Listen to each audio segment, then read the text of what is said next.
Welcome to Date Night with the Coopers. That was a new one. What animal call it was that? That was a whippoorwill.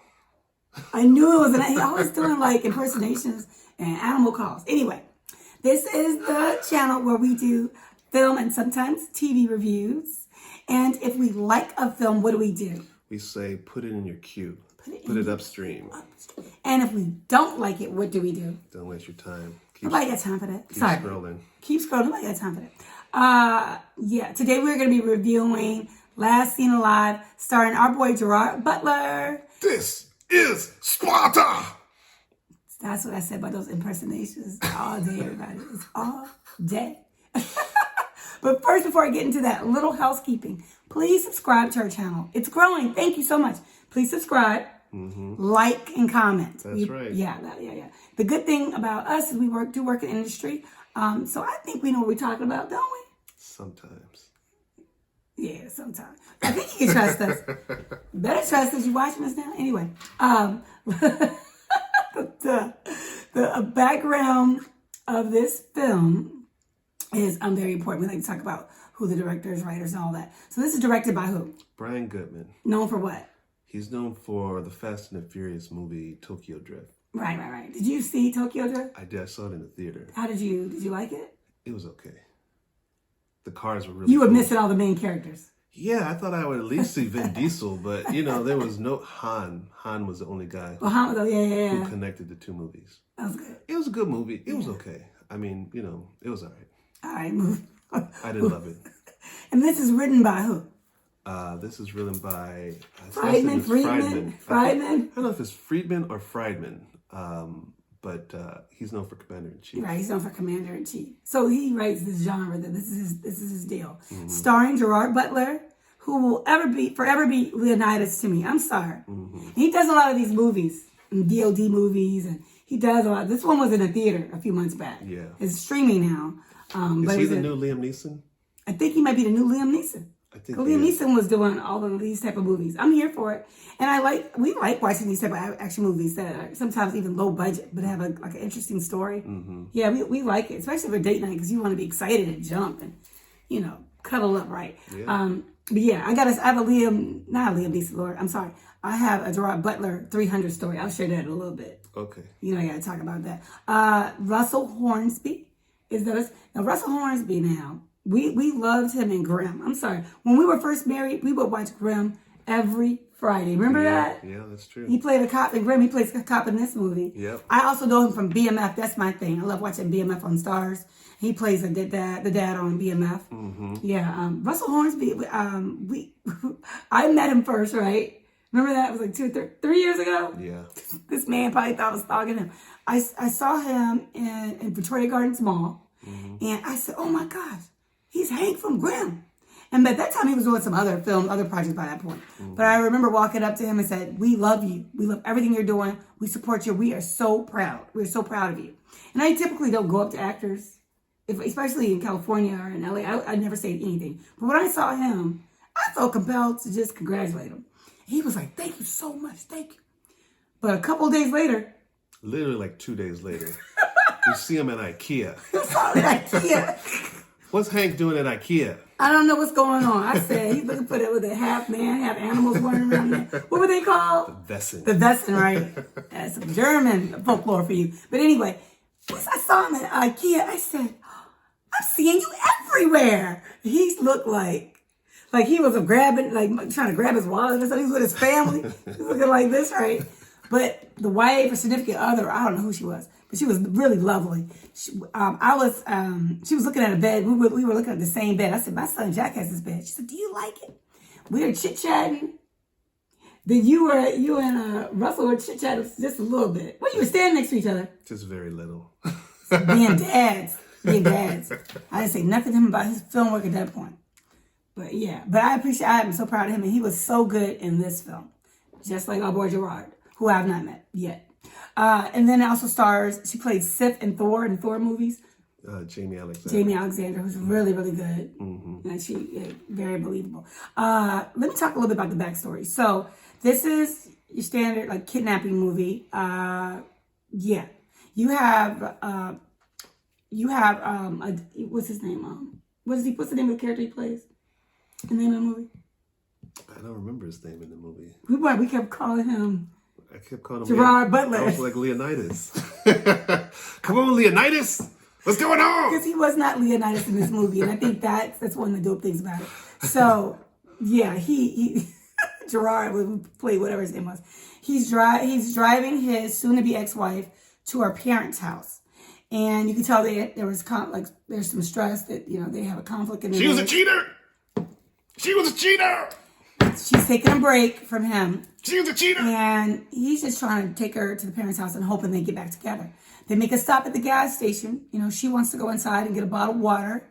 He wants to pump the gas there in her hometown at this point. Emerson, I think. Yeah, Emerson, somewhere in New Hampshire. Yeah. Mm-hmm. And it's a small town. And he's waiting for her. And she never comes out. And he's asking everybody for help. Nobody wants to help him.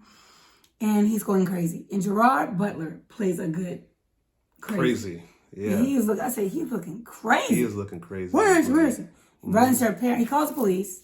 They tell him to stay put. He doesn't. Runs to her parents' house. Have you seen her? And they're looking at him kind of like they're disgusted with him because they know she's taking a break from him. She's supposed to be with you. Mm-hmm. So he's like, what? Thought she'd be here. Did she walk? Why would she walk here? It's a whole thing. Starts freaking out. And then he does talk to Russell Hornsby, who plays, the police officer, who interrogates him like he's a suspect. Mm-hmm. How was your marriage? Y'all having problems?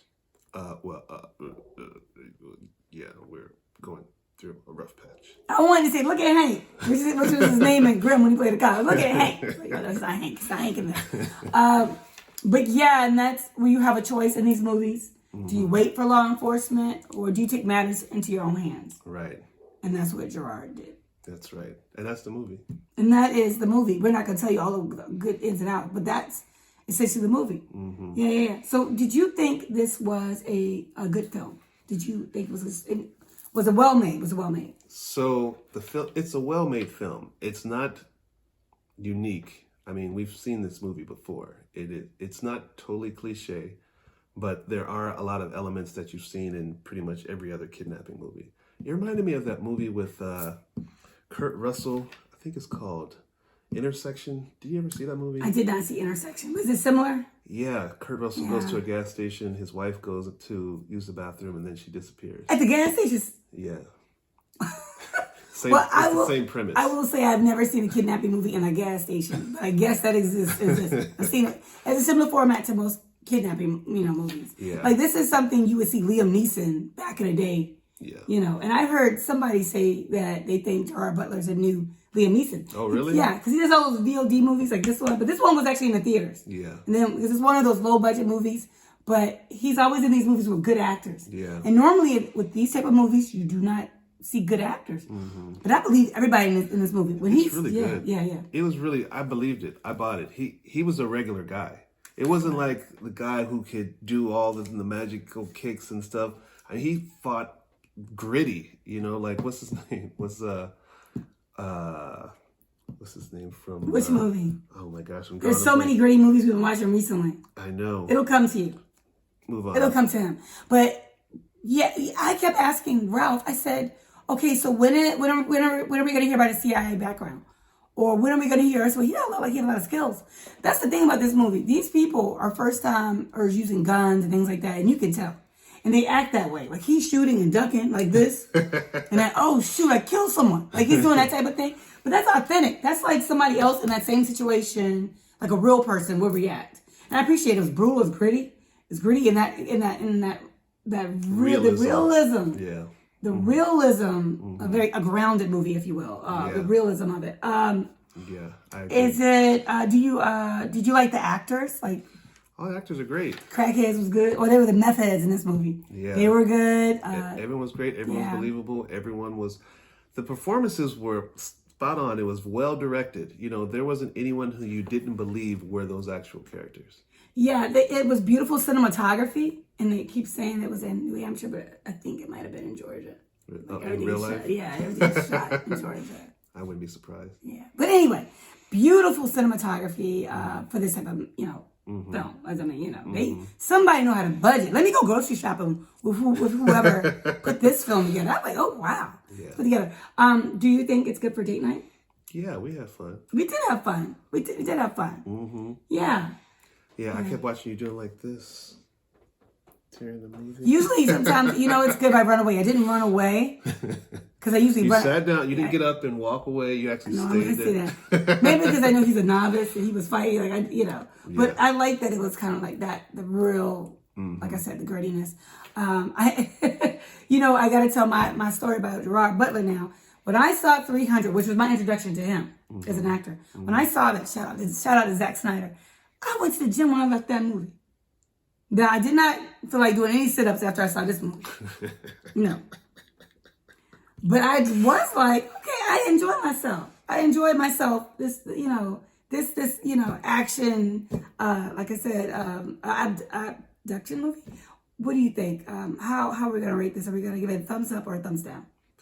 Well, what do you think? I thought it was good. I mean, you know, it's a low-budget action film.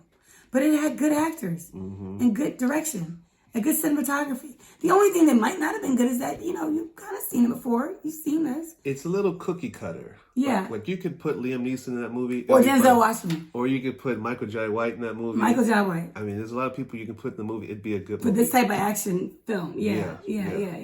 So, I mean, it's a good movie. It's not the best movie I've ever seen, but it's a good movie. It's fun for date night. It's definitely fun for a date night. So I give it upstream. I upstream it too. I think that's a review for this. That's it. Scroll responsibly. Talk to you later. Bye. Don't forget to like, subscribe, comment.